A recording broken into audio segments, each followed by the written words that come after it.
Du coup, maintenant qu'on a calculé notre adresse réseau, on va l'indiquer dans VMware.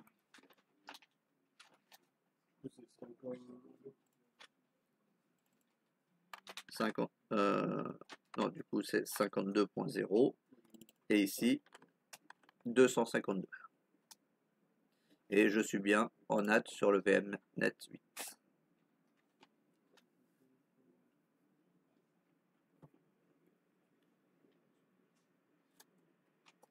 Parce qu'effectivement, si vous essayez de mettre 55, il vous jette.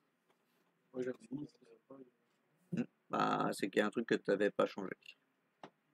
Tu n'avais pas dû changer le masque ou sûrement ou un truc comme ça, sinon c'était obligé qu'il te refuse. Lui, il connaît il connaît ses tables d'adresse. Voilà. Ensuite, du coup, bah, je vais prendre mon serveur. Je vais vérifier que je suis bien en NAT. Si vous avez un doute de votre réseau NAT, vous le changez directement dans Custom. Et ensuite, vous démarrez l'installation de votre serveur. Là, je crois que... Non, je ne l'avais pas encore installé. Je croyais. Ah, attends.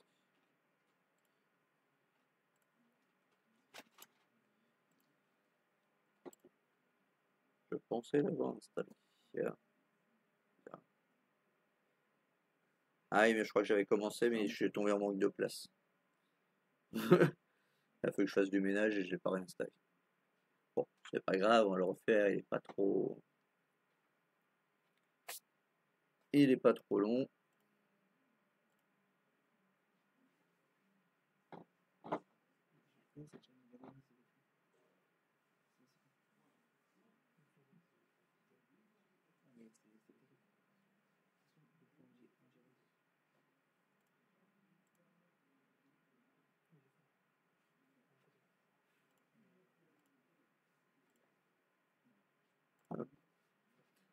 Bon, bah du coup, puisque c'est en train d'installer, je vais aller rouvrir mon fichier de texte pour l'autre, pour pas perdre de temps.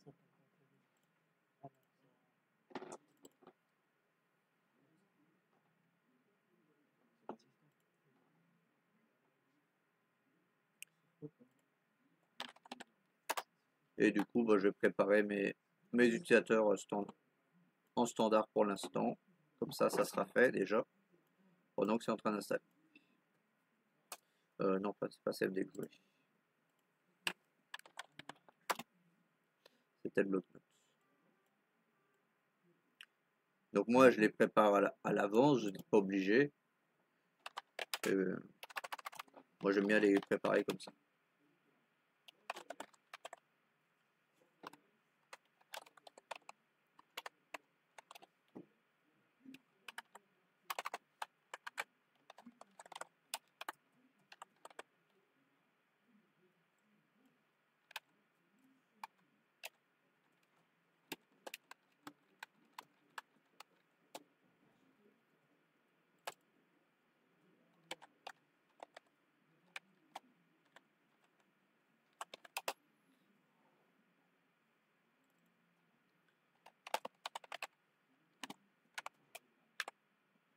Hop. Voilà, comme ça, pendant que c'est en train d'installer, je perds pas de temps.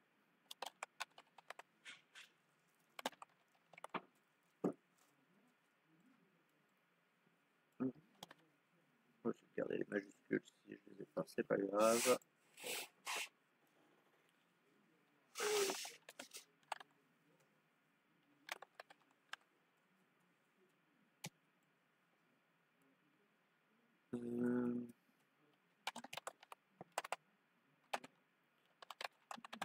Si vous les avez créés d'une autre façon, bah, il y a plusieurs façons comme je vous l'ai montré. Après, si vous avez balancé ça dans une IA pour trouver les commandes, ça marche aussi.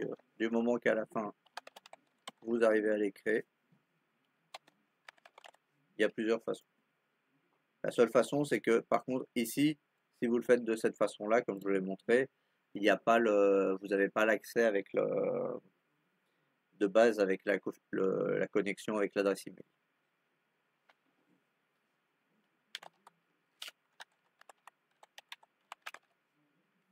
Ouais. Après, vous pouvez aussi vous amuser pour tester. Après, des fois, il peut y avoir des ajustements.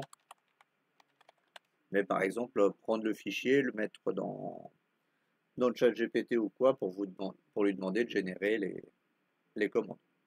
Mais il faut arriver après quand même à comprendre les commandes qu'ils vous mettent pour pas recopier n'importe quoi et voir s'il n'y a pas pouvoir interpréter les erreurs, s'il y en aurait. Euh,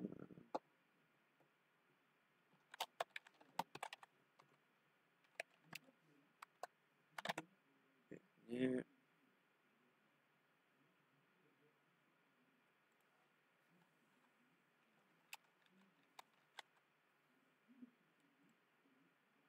euh,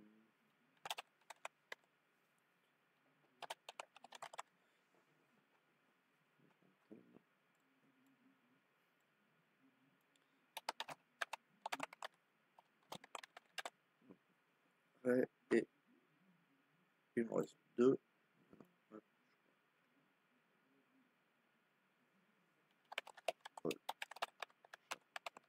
Et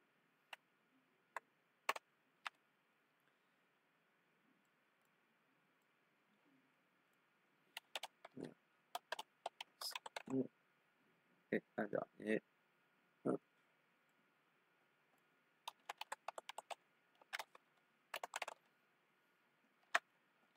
Voilà. Donc là, comme ça, j'ai toute ma liste. Pendant ça, il même peu le temps de finir de se préparer. On va attendre 2 petites minutes. Mais bon, sachant que de toute façon, pareil, au moment de l'examen, et même quand on fera l'exercice mercredi prochain, les machines et les utilisateurs seront déjà créés. Vous n'aurez pas besoin de les créer.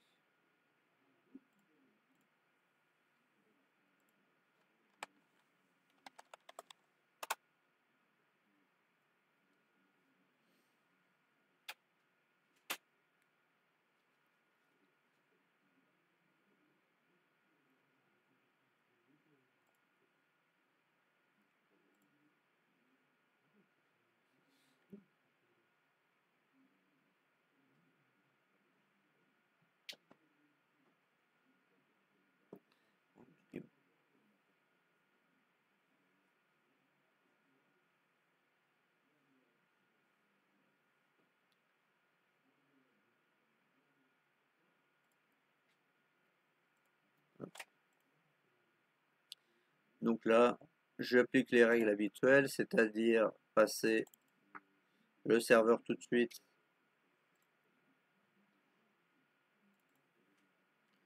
en adresse fixe.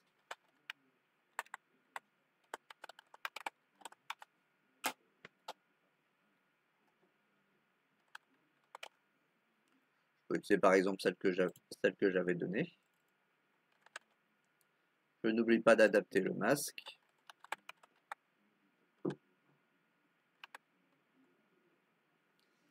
Et 52.2 parce que la passerelle par défaut avec VMware en NAT, c'est toujours la deuxième adresse du réseau qu'on lui indique. Donc c'est important de connaître le bon réseau. Et là, 192.168.55.0. Éventuellement, je peux lui rajouter un DNS externe. Ça, c'est la première étape. Mettre le serveur en statique. Le renommer, même si je le précise pas. C'est toujours plus simple derrière. SRV 22.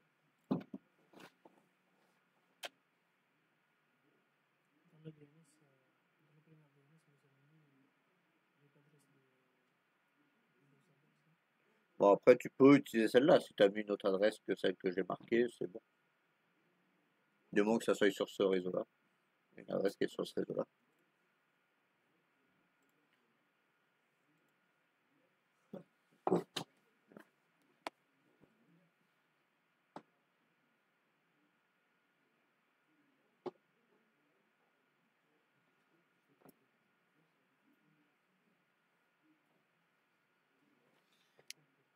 Donc renommer, et puis je vais quand même mettre les tools, ça sera plus lisible et ça sera plus simple à utiliser. Donc pareil, tout ça, les tools seront, tout est installé, vous n'aurez pas à vous en occuper. Tout sera déjà posé.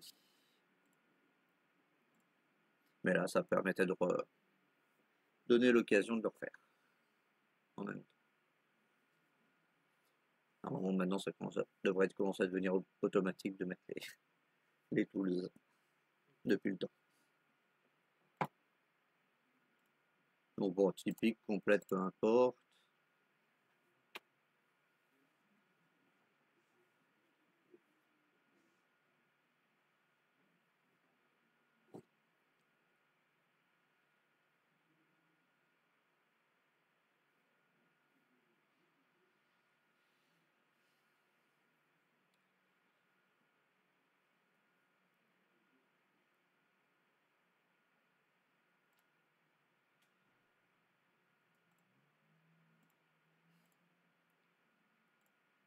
Là, je vais l'arrêter complètement.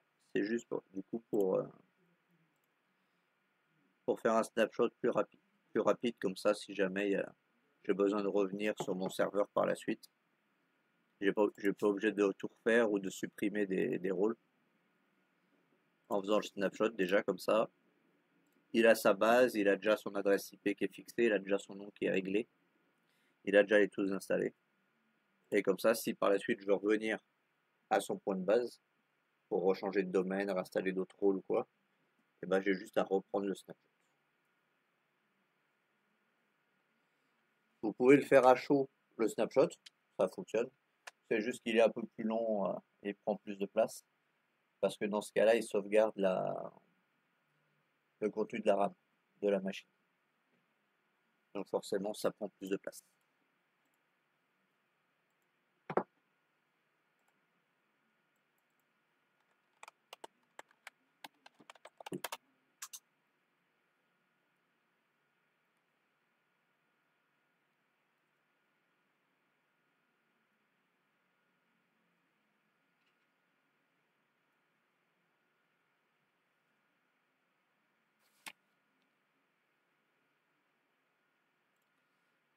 Ah, donc là, on va installer les petits rôles qui sont demandés. Et après, je vous redonnerai un truc pour la suite et on reprendra un peu plus tard la correction. Vous travaillez un petit peu, n'oubliez pas que de l'écoute. Donc comme ça, après, vous laisser du temps pour faire d'autres choses en même temps que vous réviserez ce que je vais vous donner après. Donc les rôles.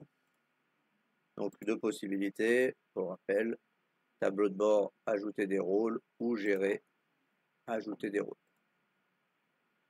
Les deux reviennent au même endroit.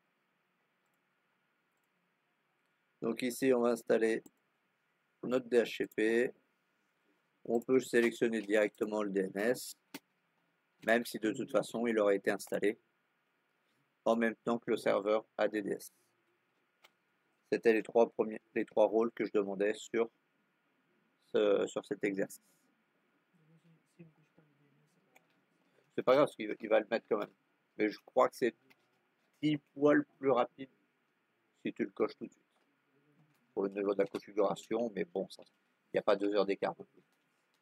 Mais ce que j'ai aperçu, qu'il semblait être un peu plus long le lancement du passage en domaine, si le DNS n'est pas coché, contrairement à s'il est déjà coché.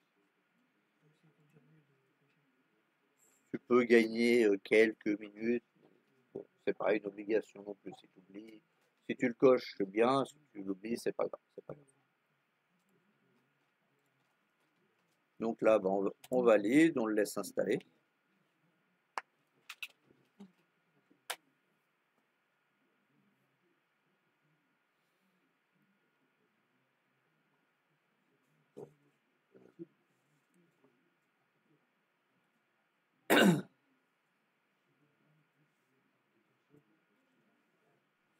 Je voulais vérifier pendant ce temps-là.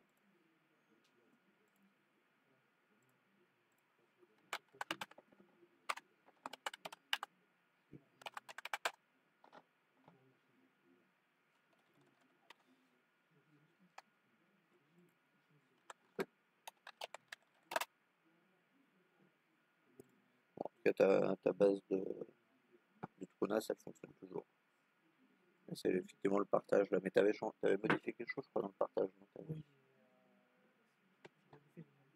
Hmm. Ouais, c'est là qu'il y a un truc qui s'est pas capable bien suivi. Bon, en vérité, acheter un œil à l'occasion, c'est pas grave. Ah, donc là, ça va s'installer, c'est en cours d'installation. On a nos utilisateurs qui sont prêts à côté, mais je vais les coller une fois qu'on aura mis dans le domaine, comme ça on est sûr qu'il n'y ait pas de problème, qu'ils les voient bien dans le domaine.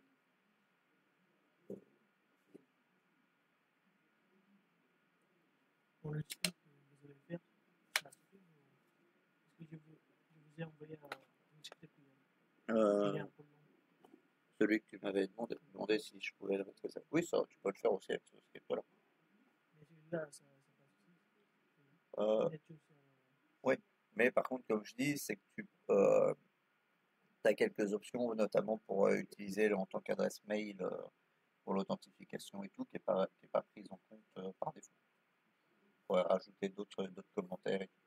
Il y a un peu plus de précision sur celui en PowerShell. Mais en PowerShell, du coup, tu avais aussi le nom, tu avais des commentaires qui étaient déjà intégrés, tu avais tout ça, qui ne sont pas forcément obligatoires si tu voulais le rétrécir. Mais tu reviens au même point avec un peu plus de détails rentrés dedans. Mais par défaut, de base, ça marche déjà de cette façon-là. Ça dépend ce qui est demandé de créer et d'installer. Ça marche comment pour le mode de base? Parce qu'il y a trois options de consultant. Hmm. Ils sont obligatoirement changer le mode de base. Oui, donc ça, bah après, soit tu mets en true, soit en false pour le changement. Après, tu peux déterminer de dire si ça expire ou pas. Voilà. Donc là, on a installé nos, nos rôles.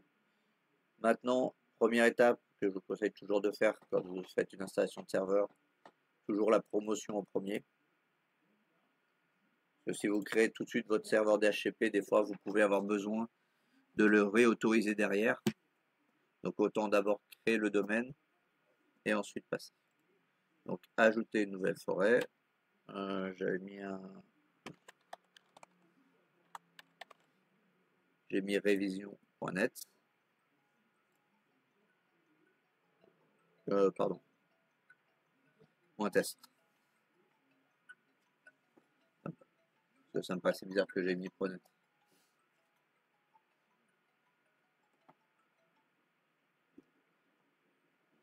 Donc là, on voit d'ailleurs qu'il cherche un peu plus longtemps parce que justement, il vérifie s'il n'y a pas de conflit quelque part. Donc je vais aller le recorriger. Dès qu'il me donne la main.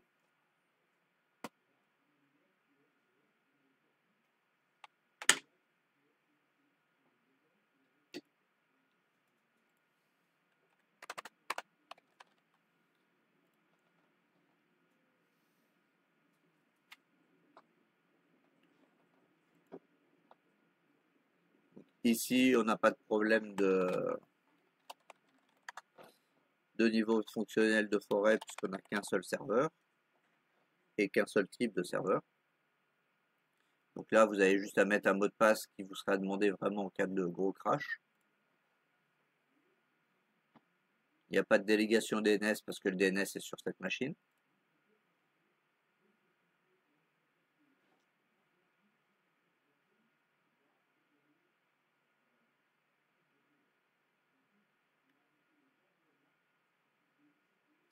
Le NetBIOS, on n'y touche pas, sauf s'il y a une machine qui doit avoir le même nom.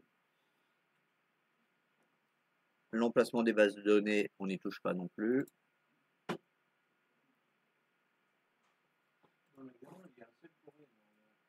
Oui, oui. Oui, il n'y aura qu'un seul domaine. Non. Mais souvent, on essaie de faire des exercices qui sont plus compliqués que ce que vous avez réellement à l'examen pendant le cours de la formation. Et donc là, ben, on fait installer. Il va vérifier s'il n'y a pas d'éléments qui peuvent poser des soucis.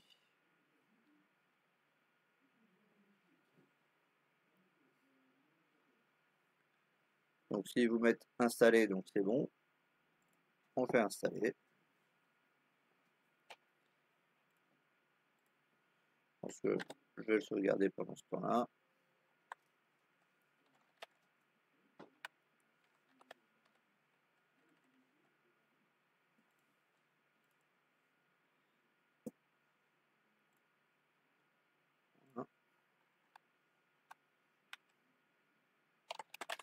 Et je peux même aller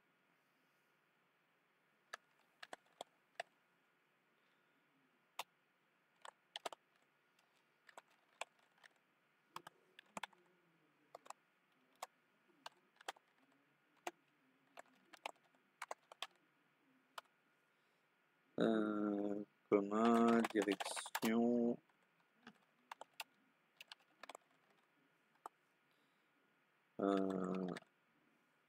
vente,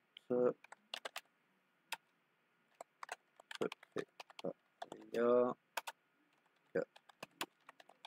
atelier, il faut que je remette entreprise à chaque fois.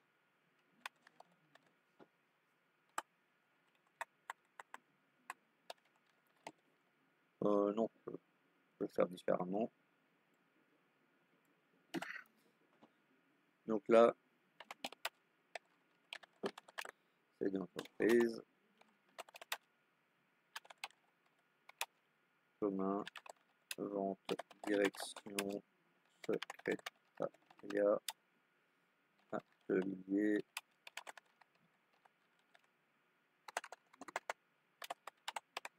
comptable.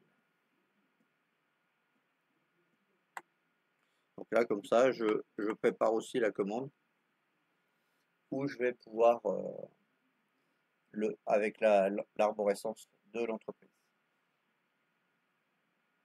Donc là, comment vous voyez la compréhension de ce que j'ai mis là? Est-ce que ça va bien ressembler à ce qui est demandé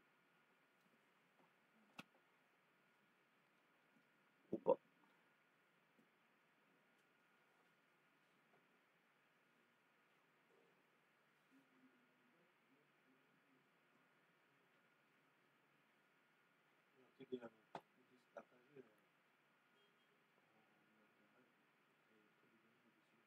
Oui, normalement, les dossiers d'entreprise et tout, c'était à créer sur le disque en RAID.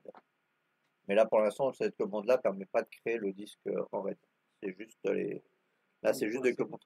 Hein?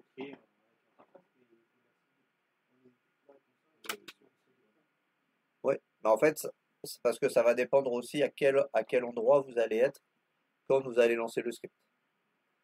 Si vous mettez ce script-là dans E, qui sera théoriquement la lettre par défaut de votre disque, sauf si je crois pas que j'avais précisé une autre lettre.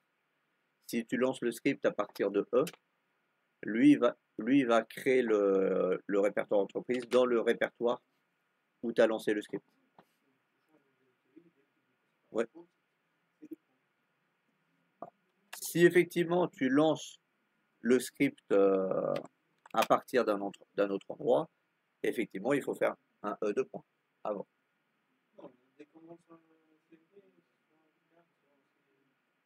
Oui, mais je veux dire, si je mets pas le E de point là, il va créer le répertoire entreprise dans ces deux points. Si mon script est dans ces deux points. Si ton script, tu l'as déjà enregistré dans E de point, il va te créer les fichiers directement dans E de point. Ça dépend en fait à quel endroit tu es pour créer pour créer. Et donc du coup là, mkdir pour créer le répertoire entreprise, cd pour rentrer dans le répertoire entreprise, et mkdir pour créer tous les répertoires qui suivent la commande, et séparés par des espaces. Donc comme ça, vous pouvez potentiellement préparer votre arborescence pendant que c'est en train de passer dans le domaine. Ah, donc pendant ce temps-là, c'est passé dans le domaine.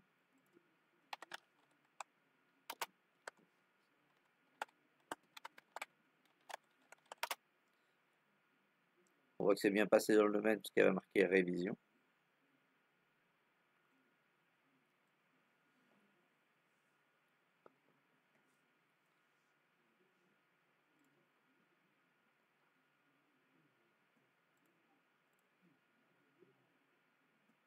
Donc du coup, avant de pouvoir lancer mon script, étant donné que mes dossiers doivent être sur le E de points, il faut que je crée mon disque.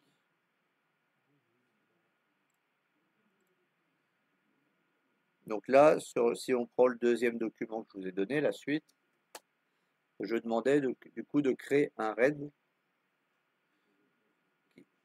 1 qui fasse 30 Go. Qui peut me rappeler du coup les éléments du RAID? Pour le RAID 1, qu'est-ce que j'ai besoin? De disque dur, effectivement. Quelle est la caractéristique du RAID 1 par rapport au RAID 0, par exemple?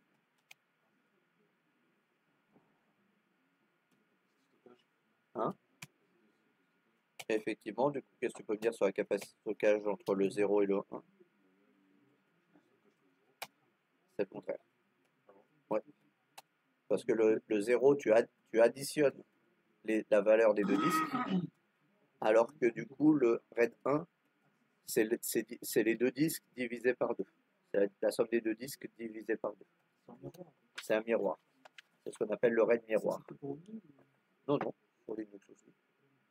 Pardon, si t'as un as et que tu fais que un RAID, Ouais. il n'y a pas d'autres valeurs. Enfin, RAID 1, ça correspond pas à la même chose. Non, non, sur le. Ouais, Non, enfin, le RAID 1, c'est RAID 1. Ou alors tu confonds avec RAID 0, 1 et 1 plus 0. on m'a dit qu'il y avait des règles différentes selon si t'as un as. Après, en fonction des trucs, si tu as un NAS, que tu as plusieurs disques et tout, tu peux faire du RAID 10. Pas des règles, pas entreprise, mais des règles qu'une marque peut faire et qu'on ne trouve pas dans les autres. Après, ce qu'il y a, c'est que Windows est plutôt réglé sur les RAID plus logiciels, on va dire, RAID 0, RAID 1, RAID 5. Les RAID plus avancés, tu as besoin d'une carte RAID plus spécifique, qui puisse stocker beaucoup plus de disques derrière. Donc là, du coup, c'est plus un problème d'équipement, c'est pas forcément d'entreprise, mais effectivement, les NAS sont faits déjà pour pouvoir gérer un peu plus. Mais dans ce cas-là, il faut une carte RAID. Donc, mais là, c'est pour faire les RAID 0, le RAID 0, le RAID 01 ou le RAID 10 et plus. Là, vous allez faire le RAID 1. Non, sur le Windows directement. Oui. Donc effectivement, là, comme c'était dit, il faut deux disques. Et du coup, c'est diviser c'est la somme des deux disques divisée par deux qui permettent de donner la valeur demandée. Et surtout, du coup, au niveau du RAID 1, qu'est-ce que vous pouvez me dire au niveau de la protection des données? C'est pas mal parce que s'il y a un disque qui tombe en bas, l'autre il a exactement les mêmes données. C'est ça, effectivement, comme c'est un miroir, toutes les données qui sont écrites sur un disque sont écrites aussi sur l'autre. C'est bon pour tout le monde? Ilyes, Karim? C'est bon? Non, c'est pas bon. Je disais par rapport au RAID 1 du coup. Est-ce que vous êtes d'accord que c'est bien la somme des disques divisés par 2 et qu'il y a bien de la protection des données?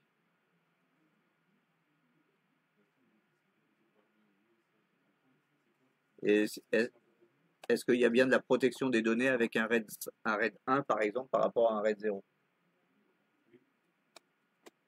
Pourquoi du coup? En fait, pas exactement. L'autre il est utilisé quand même, mais c'est un clone du premier disque.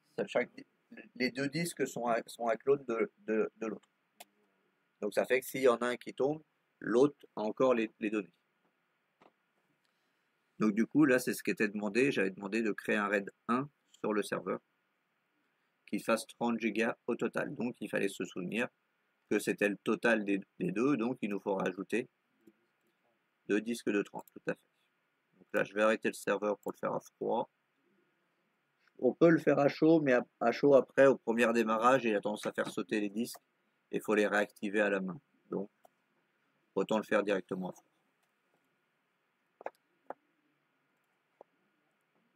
Donc, normalement, pareil, on va pas vous demander de créer un RAID pendant le truc, mais ça peut être des questions qui peuvent tomber en théorie. Questions sur le RAID. Hein? Ouais, c'est ça la différence entre les deux. Est-ce qu'il y a de la redondance sur le RAID 0, par exemple? Donc là, du coup, qui me répondrait à cette question. Est-ce qu'en RAID 0, on a de la redondance? Pourquoi? Non. Ouais. À toi de me dire. C'est ça. C'est minimum, en RAID 0, c'est minimum 2 disques. Non. Essaie de me le dire, du coup. Non, pas au transfert. Le RAID. Non, c'est en fait, tu utilises, c'est bon, Vas-y. en même temps, en fait, ils partagent. En gros, c'est pas pour la redondance. En gros, ils stockent les mêmes données. Quand ils partagent, c'est pour partager les. En fait, les deux disques forment qu'un seul volume pour Windows. Les disques, les deux ou plus de disques sont fusionnés l'un avec l'autre. Mais ce qui fait, c'est que si vous perdez un seul disque, vous perdez l'intégralité des données. Donc, il n'y a pas de redondance. Il y a de la redondance si les données ne sont pas perdues en cas de panne d'un disque. C'est pour ça que normalement en entreprise, vous ne tombez pas sur du RAID 0. Alors vraiment pour un truc qui est vous stockez des fichiers temporaires et qu'il n'y a pas d'éléments critiques dessus. Oui, parce que du coup, effectivement, comme c'est partagé entre plusieurs disques, la vitesse de lecture est beaucoup plus rapide. Par contre, la vitesse d'écriture reste la même qu'un disque. Puisque ça écrit que sur un disque ou ça écrit sur plusieurs disques, mais par contre, la lecture, effectivement, est augmentée. J'ai fait le test chez moi. En lecture, je suis à 2 gigas et en écriture, je suis à 150 gigas.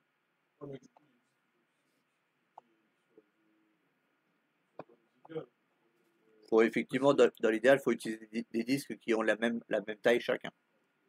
Sinon, tu peux l'utiliser des disques qui ont des tailles différentes, mais ça va s'adapter au disque le plus petit. Voilà, là, je rajoute mes deux disques.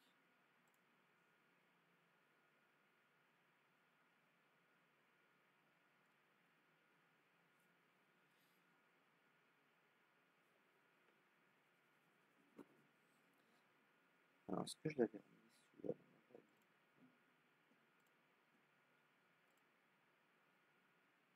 C'est pareil, j'ai plein de documents. Je sais plus ce que je fais.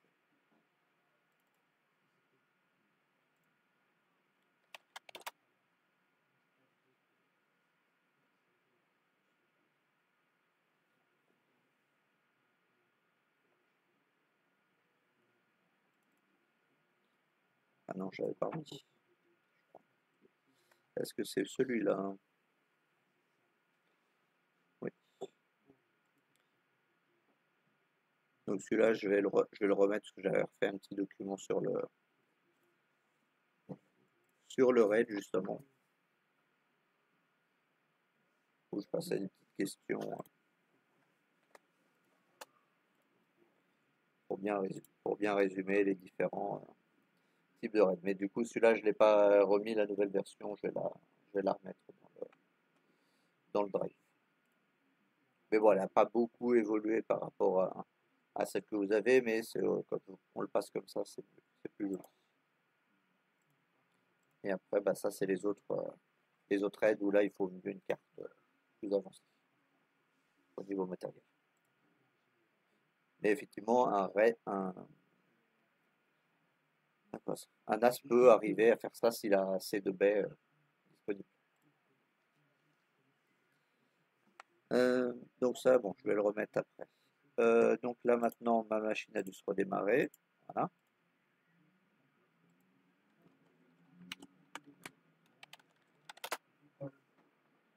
Hmm.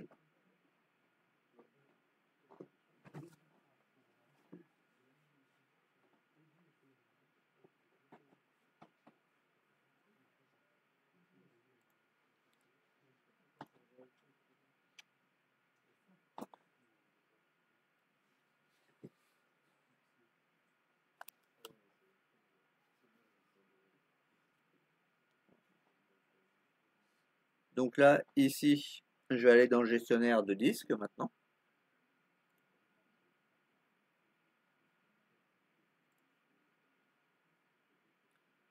Ici, il me demande d'initialiser mes disques pour l'instant, parce que pour l'instant, ils l'ont pas, ils sont vraiment vides.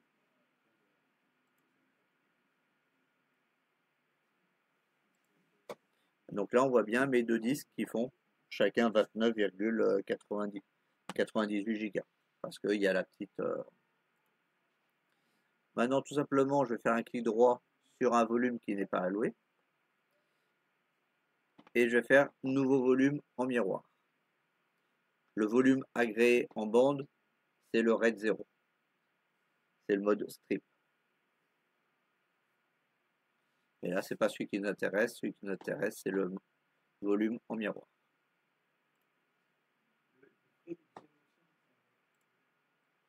Le fractionné.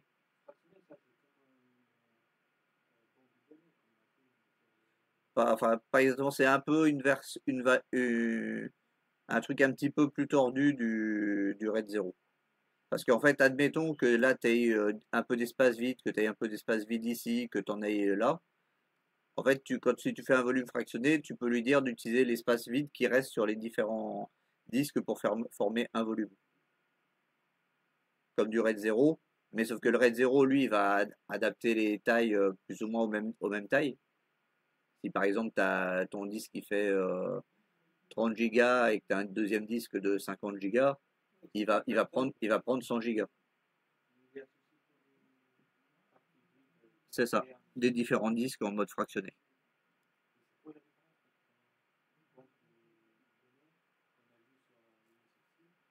La banque de données, c'est le disque dur sur lequel ESXi stocke ses données. C'est une partition en fait.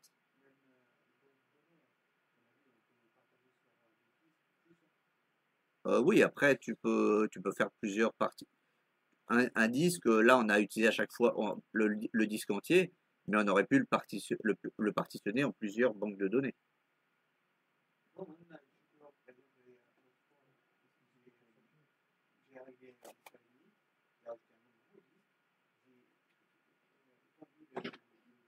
Oui, étendu la première banque de données, c'est ce que je veux dire. Oui, tu peux aussi, mais là je préfère pas le faire parce que la dernière fois que j'ai essayé et qu'on a essayé avec Ilian, on faisait la bonne chose, on mettait le bon truc et il nous refusait, il nous jetait quand on essayait d'étendre la banque de données sur un deuxième disque. Donc c'est pour ça que j'ai préféré faire directement une autre. Mais dans ce cas-là, oui, il fait plus ou moins un peu un RAID, mais je suis pas sûr après exactement comment il traite les données, si jamais il y a le disque qui est perdu ou pas dans ce cas-là. Je ne sais pas exactement comment il gère ça. Il est plus comme du RAID 0, comme du fractionné. Mais oui, ce que tu as fait du coup, c'était plus dans le cas du mode fractionné que du RAID 0 même. Mais c'est pour ça que le fractionné en général n'est pas très utilisé, parce que en général tu évites déjà d'avoir des trous dans les disques quoi. Oui. En fait, oui, dans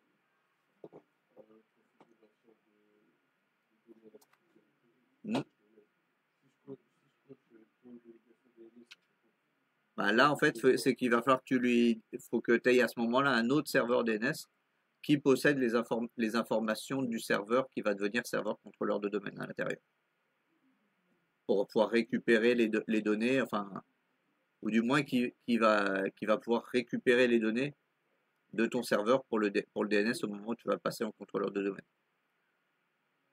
C'est si, en fait, en gros, c'est si t'as pas de, si t'as un autre serveur DNS qui tourne sur ton réseau, mais qui n'est pas dans la machine qui est en train de devenir contrôleur de domaine, que tu peux avoir besoin de créer la délégation DNS. Donc là, c'est pour ça qu'on l'a pas spécialement créé, pour déjà bien, vous comprenez bien comment ça marche et tout. Et le principe, c'est ça. C'est tu lui dis, le DNS, c'est un autre, c'est une autre machine qui s'en occupe. Ouais, c'est ça. Ou ça peut émettre un autre DNS à l'extérieur du moment que ton réseau ait accès à ce DNS en question. Et voilà, du coup, c'est lui dire que ça va être quelqu'un d'autre. C'est pour ça que là, il peut pas créer de DNS parce qu'il n'a pas trouvé d'autres DNS de toute façon. Donc ici, je reprenons sur notre RAID 1. Donc, nouveau volume en miroir. Ici, il a choisi le premier disque qu'on a choisi. On choisit le deuxième disque qu'on veut ajouter.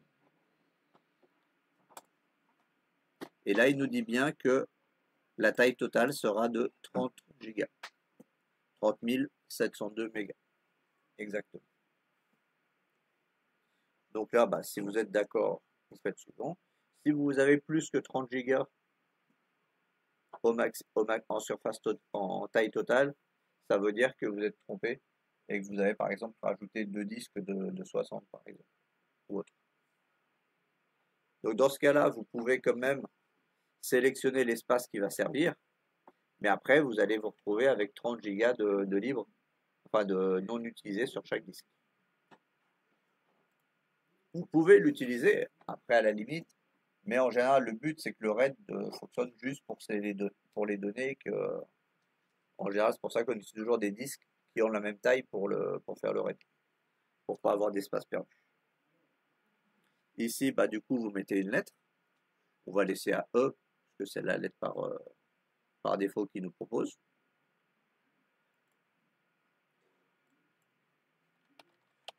Ici on va par exemple l'appeler RAID 1, c'est pas obligatoire mais là on va décider de l'appeler comme ça.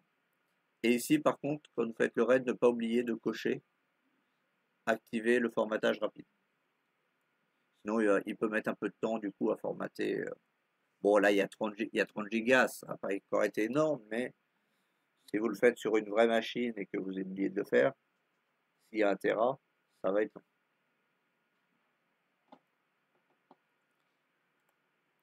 Donc, c'est pas beaucoup différent de créer un volume simple. C'est juste qu'il vous demande quel disque vous voulez rajouter pour faire le RAID. Sur le RAID 1, du coup, c'est 2 disques. Sur le RAID 0, vous pouvez mettre plus que 2 disques. C'est pas forcément limité, même si de base, souvent, on se limite à 2 pour éviter de perdre trop de données si jamais le RAID lâche. Donc là, il vous prévient qu'il convertira le disque en type dynamique. Donc là, c'est pas un problème, vous êtes au courant. Et il vous prévient que les disques dynamiques ne permettent pas de démarrer des systèmes d'exploitation. Voilà. Il vous prévient juste que si vous voulez mettre un système bootable dessus, il acceptera pas.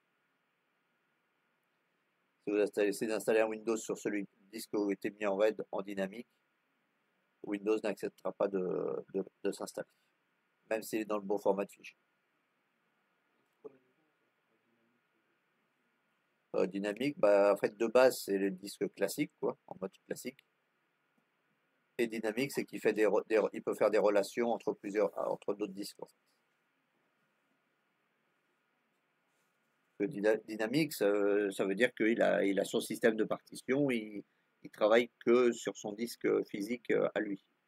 Alors que le dynamique, il va pouvoir switcher des informations entre plusieurs disques.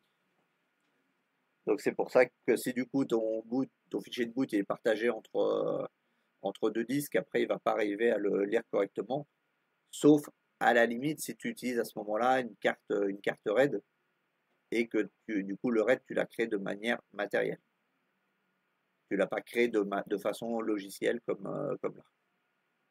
Dans ce cas-là, ça peut marcher. Puisque c'est le cas en entreprise d'ailleurs. En entreprise, en général, les serveurs sont installés sur des disques RAID, au moins le système, voire les données.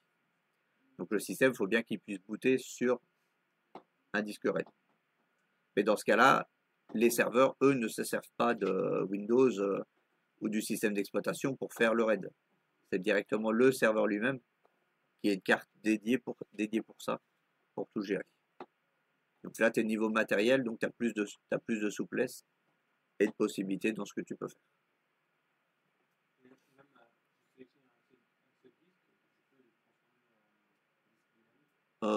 Oui, normalement, je crois que tu peux, mais je sais pas si l'intérêt, si en ayant qu'un seul disque, je suis pas sûr qu'il y en ait un spécifiquement.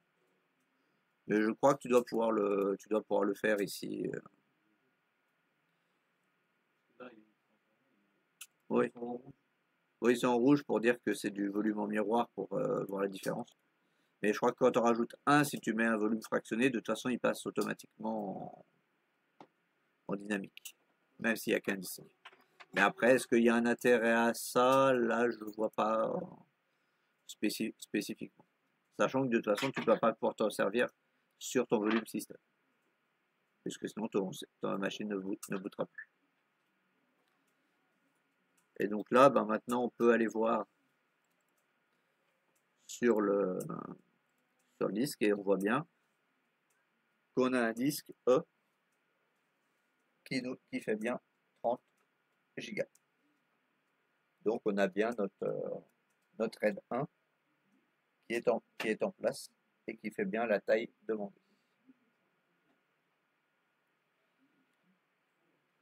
Des questions comme ça là par rapport au niveau du RAID et tout. Alors, je vous dis, je vais remettre le petit document que j'avais mis à jour, même s'il ne change pas beaucoup par rapport à l'autre fois, qui vous permet de faire un résumé assez rapide. Je ne sais pas si vous l'avez aperçu tout à l'heure, du coup, entre les différents types de RAID. C'était celui-ci.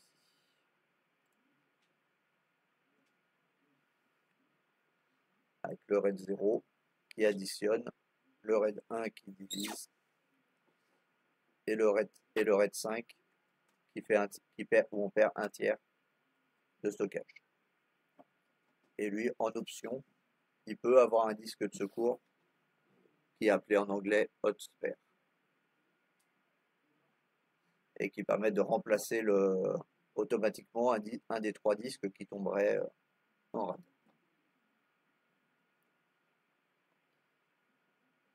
Et après, bah, c'est les... Ouais. Et après, c'est pour montrer du coup les RAID un petit peu plus avancés, où là, il faut une carte RAID pour pouvoir le gérer. Matériellement, c'est plus compliqué. Enfin, logiciellement, c'est compliqué ça serait compliqué à gérer. Je ne dis pas qu'il n'y a pas des logiciels qui arriveraient à le faire, mais bon, déjà, il faut avoir plus de disques branchés et tout. Il faut déjà avoir au moins 4 disques branchés. Donc, ça complexifie la tâche. Donc, en général, c'est dédié pour des cartes RAID exprès. À savoir que les cartes RAID peuvent s'acheter indépendamment de serveurs. C'est des cartes que vous pouvez rajouter dans n'importe quel ordinateur sur un port PCI Express et qui va vous permettre de créer des RAID directement à partir d'une machine. Oui.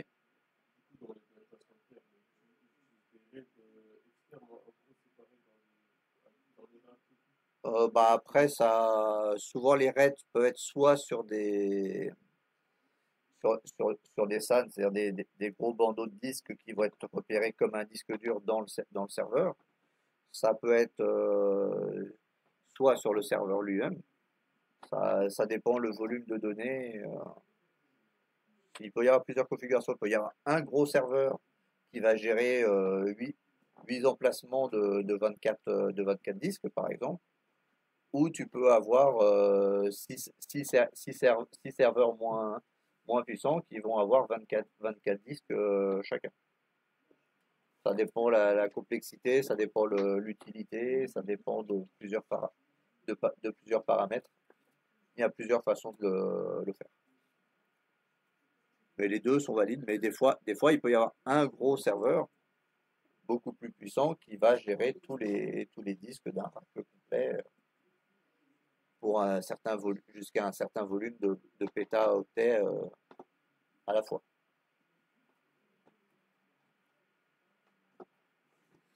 Donc voilà, on en était sur sur le RAID, donc pas de questions particulières par rapport à ça.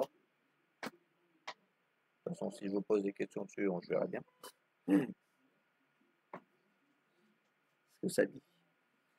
Bon, alors là, je vais récupérer mon fichier que j'ai créé tout à l'heure.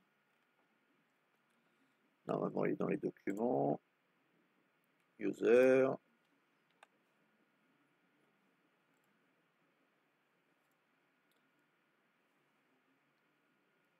Pourquoi l'occupe un souris? Ok, c'est pas très pratique ça, mais bon, on va faire avec. Je vais coller du coup mon fichier. Ah si, ça y a l'air venu.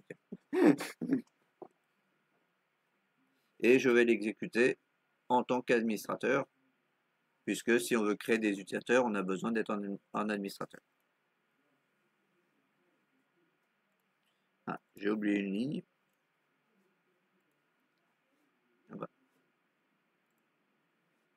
Je vais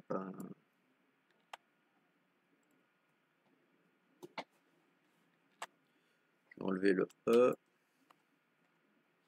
Et là, je vais faire pause pour pouvoir voir le résultat des commandes avant que la fenêtre se ferme.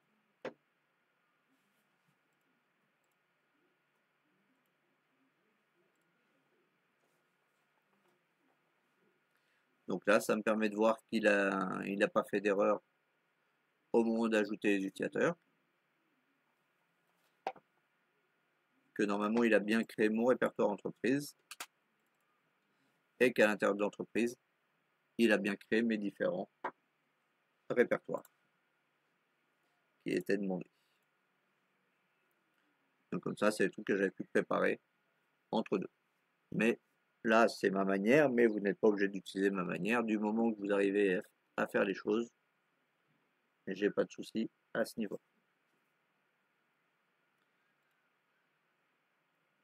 Bon, des questions jusque-là avant que je vous donne du coup un petit peu à réviser pour la suite. Comme ça vous fera une petite pause que de juste écouter. Mais des questions ou pas, jusque dans tout ce qu'on a corrigé. Que ce soit au niveau du serveur ou au niveau du reste. Des questions qui auraient pu revenir par rapport au truc de ce matin ou quoi. Non, non, là, vous allez faire une petite pause, vous allez rebosser un petit peu, ça va vous reposer un peu la tête d'écouter,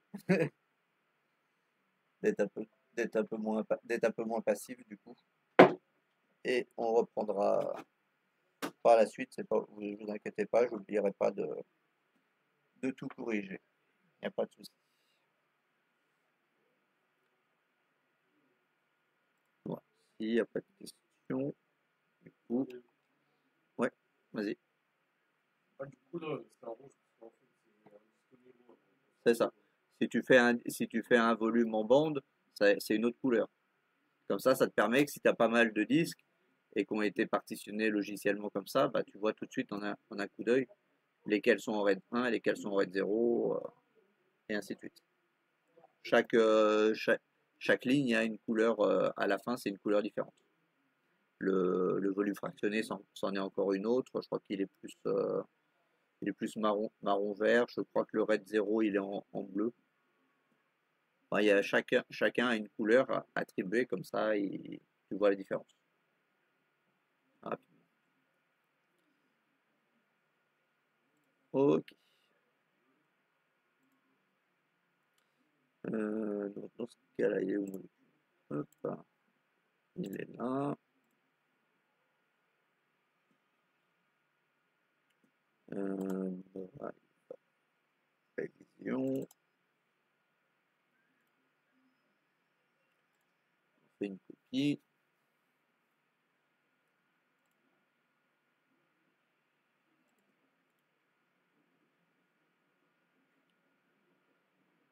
Et je vais le déplacer.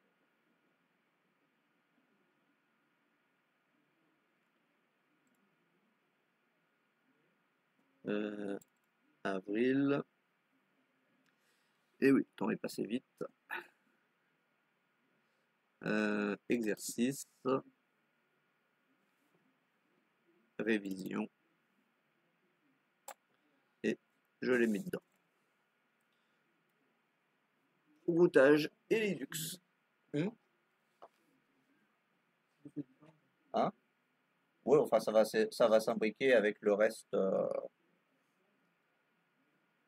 des choses parce que du coup ça va s'imbriquer. Mais donc là ça peut être traité un peu indépendamment quand même du serveur. C'est pas grave, vous suivez ou pas, ça dépend comment vous gérez le truc.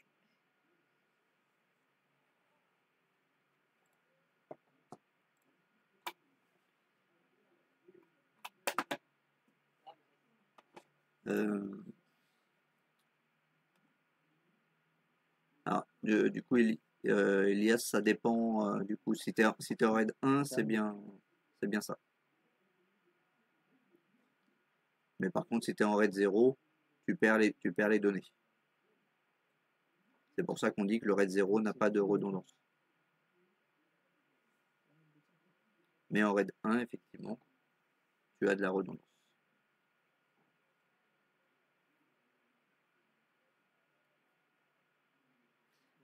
Et sinon, c'était quelle manipulation tout à l'heure que tu voulais que je refasse à 11h30 là?